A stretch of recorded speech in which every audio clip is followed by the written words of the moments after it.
Good morning, everybody. This is Scott Jors, and this is another episode of the Wolf and the Neural Network.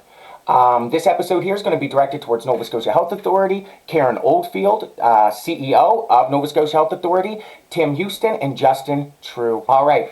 The other day, I received a call from bailiff services, and they said that they had a letter for me. They didn't know where it was from. They delivered it this morning. And what it is it states that I am issued under the authority of the Protection of Properties Act. This notice is hereby given to you that you are not to trespass upon the premises of the Capital District Health Authority. Victoria General Site, Halifax, all checked off. Camp Hill Site, Halifax, all checked off.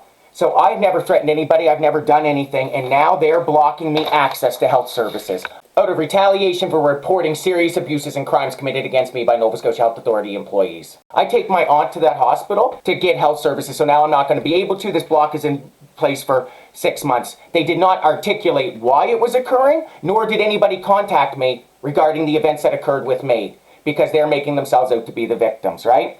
This is massive charter violations, right? Because they're taking my life, liberty, and security of person, taking away an entire hospital for me to have access to and my family, just so they can lie and cover up for these abusive monsters, right? They're interfering with my right to move throughout this province unhindered, right? By now not allowing me on public property, which is a public service that I'm paying tax dollars for, and they're not even articulating why, yet they're protecting these abusive monsters when I'm reporting serious events, right? But you know what this must mean is that if they're issuing something like this, they must see the entirety of the evidence, right? So then they must see all the other stuff that I'm submitting, including the abuses submitted against me, including up to and including sexual harassment or touching, where this guy touched me here, where my book bag got sent over, all these different events, right? They must see all the evidence, and that's going to be important for later on. Right? Really think about what they're doing here. I didn't choose to go to Nova Scotia Health Authority. I didn't choose to go to VG. No, HRP falsely arrested me, and then the admitting doctor got up and humiliated me, mocked me, as they sent my book bag to Mount Hope before I ever seen a doctor. And then I woke up with that man standing over me and then touching my stomach and claiming to be a doctor.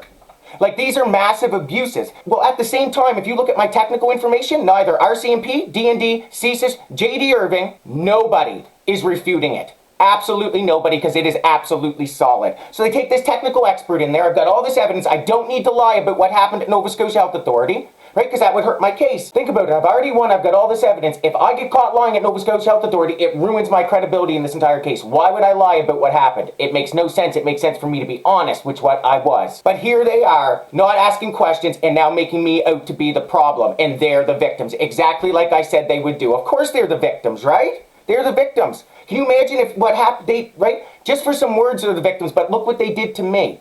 Amazing, right? What they did to me was massively worse, but they are the victims, right? So think about this. Now, think about the night Tim Houston showed up, the night that my mother died. He just happened to show up at 1:29 a.m. Sunday morning at St. Martha's Hospital in Antigonish. They were clearly trying to cover this up because, remember, Tim Houston cleared the board, Nova Scotia Health Authority board, put his buddies in, and was criticized because of removing diversity.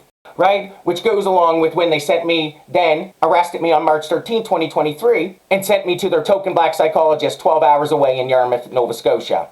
Right? Who told me that, basically if I say anything against J.D. Irving, they're just going to have me arrested and pumped full of drugs. So you see what he's doing here. They had to cover up for these massive abuses of HRP and Nova Scotia Health Authority, while this directly all reflects badly on J.D. Irving. So if Houston showed up and I would have freaked out at him or did something, media would have played a story against me. Nova Scotia Health Authority would have lied about it. Think about it. It's massively consistent. And by the way, I believe Tim Houston's wife is a doctor. Again, adding another layer of relationships and why he would be entangled with these individuals. They abused me. They abused my family. They called us liars. Like, these people are not the victims. These are people are predators.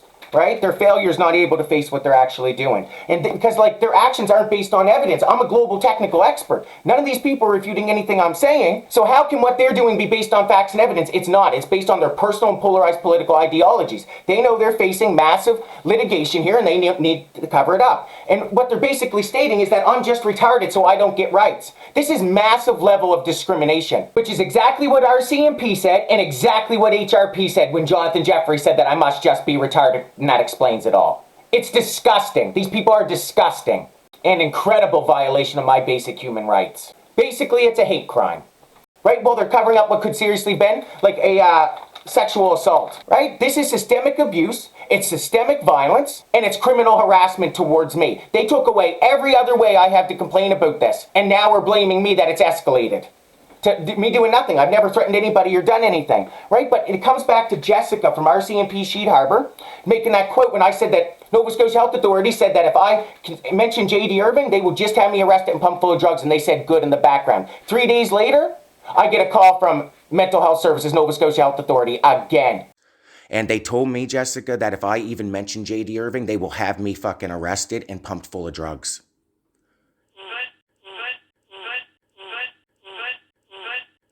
This is them planning their abuse. This is direct and compelling evidence that this is a conspiracy to abuse and completely mislead the Canadian public. They can't even answer basic questions. I've got all this data, global technical expert. They can't answer a single question, yet they're abusing me like this? Why don't you answer how my GPS location got set to Stillwater, Nova Scotia? Because then they know they're all liable, criminally liable at this point. And you can hear me talking to Jessica saying I'd like to pursue charges, so I wanted to first, but now these people get to proactively come against me, when if Jessica would have dealt with this, if RCMP would have allowed me to file a complaint, none of this would have escalated. But they're blaming me when they are the failures. And here's the best part, guys, because like when they arrested me March 13, 2023, I've got all this evidence. It's incredible evidence. It's incredible. Right? They said that I'm making up dates and connections. When asked, and they forced me to talk about it, and then told me I'm making up dates and connections, well, stating if I do not talk about it, they will just lock me up, basically compelling me as a witness against myself, when they were being told they are not equipped to be able to evaluate the evidence, not only by me, but by every single RCMP officer. Jessica was even confused why they were making her do this. Wouldn't allow me to record. But then I said, well, what date and connection am I making up? I'm only assigning a 70% accuracy. I'm admitting my bias. And like I said, you shouldn't be investigating this. Even your officers out here are saying you shouldn't be the ones investigating this, right? If you check the title of the email that they had me arrested over, here's what it was. Op-ed, why I'm taking post-media J.D. Irving, the Conservative Party of Canada, and Trudeau government to task. That was a play on the article issued by Jamie Irving on Bill C-18. Op-ed of why he's taking the Trudeau government to task. And what's in the news right now, everybody? Bill C-18, the Online News Act, along with Postmedia and Tourstar announcing a possible merger, which they backed down from, and then Jamie Irving stepping down from the executive chair position. Incredibly consistent, right? And they're telling me, no, this isn't related. Those people on thread, including Mark Zuckerberg, aren't related. I've got RCMP mocking me because of that on official record. I have, and yet here they all are. The issue's all linked. Jamie Irving became executive chair of Postmedia. And so a lot of this was driven by Bill C-18 and was one of the other factors Stephen McNeil would have resigned. That's why they would have sacrificed another piece, consistent with everything that I have been saying. These people are predatory monsters. And I think they thought they were achieving something by this, but what they did is ensured that now their security services and all those people have to do a full review of the actual evidence, including the massive amounts of abuse these people subjected me to, as well as discrimination, harassment, and violence, along with defaming and slandering me. Because if they don't, then how is that equality before and under the law? How is that any type of fairness? That's right. So what they did, I don't think they've accomplished what they thought they were going to accomplish. What they've done is showed their prejudice and bias and how far they're willing to go to cover up for their massive amounts of abuse when they know that I'm the victim. They aren't the victims. Right? So Mr. Houston, how do you feel about this? All this evidence that I'm right, these people obviously lying, had you have dealt with that on January 29, 2023, we wouldn't even be in this case, would we? Look at the title of the email. Look at all the people involved. Every single person I can point to. Now, if I would have said, when I asked them what date and connection am I making up, if I would have said, I don't know, to one of their questions, they would have called me delusional. So aren't they delusional if they're just making it up and using it to abuse me? Of course they are. Justin Trudeau. How do you feel about this, Justin? I didn't do anything. I'm presenting all this evidence. I was seriously abused under the care of these individuals. Well, how is some words in all this evidence worse than what these people did to me? So, you see how RCMP, DND, CSIS, Justin Trudeau, Tim Houston, Nova Scotia Health Authority, and J.D. Irving all objectively benefit by what these people are doing, what these monsters are doing. This is systemic abuse. This is machinery, and I don't think they did what they thought they were just going to accomplish here. All right, everybody, that's my go of that. Again, I feel fine. Everything's all good. I figured those people were going to do that. We're going to talk about the mentality of the way that women retaliate and the way that men retaliate. And I actually did talk about that. But you'll see why these people did this. It is because of a specific type of mentality, and we can have a deeper discussion on that. But I don't want to mess all this up, right, with something like that right now. So that's my go on it. Thanks for watching.